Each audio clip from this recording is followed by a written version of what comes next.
backwards and went and held a town hall on policing.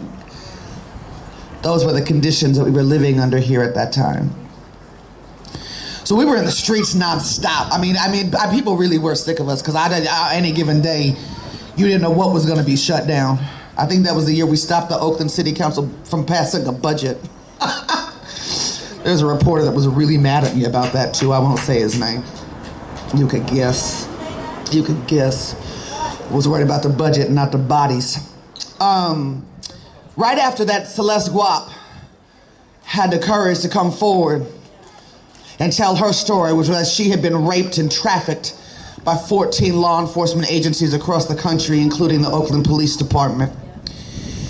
And we responded by having a protest. It was the most engaged that the city of Oakland really had been with us up to that point. I mean, you had grannies driving by honking their horns. People were very upset about that. We did an action where we scaled, not me, people way braver than me, scaled their flagpoles, took their flags down and put up flags that said OPD officers are rapists. They didn't like that either. But I was standing there next to James Birch, and I was smoking a cigarette, as I'm still prone to do, unfortunately. And I looked at James, and I took one last drag off my cigarettes. And parents, I'm sorry, cover your children's ears if you're not cool with this. I'm about to say a bad word. But I flicked my cigarette, and I said, what the fuck are we paying them for? It was a rhetorical question to me. I knew the answer in my head. The answer to that was shit. James took it seriously. He went out and did a bunch of research, and he's found out exactly not just what we were paying them for, or for not, but how much we were paying them.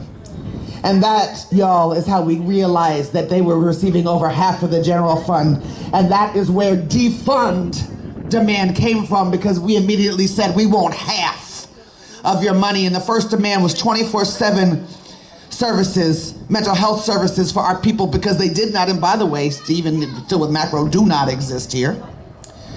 And also that the city create a non-carceral response to mental health crisis. That demand started in 2016. We were once again the vanguard. And this man right here has been working his ass off to make sure that we said half, we meant half, and we sure as hell gonna get half. Y'all, right hand, co-conspirator, deputy director, daddy, husband, just badass human being. Please put your hands together for James Birch.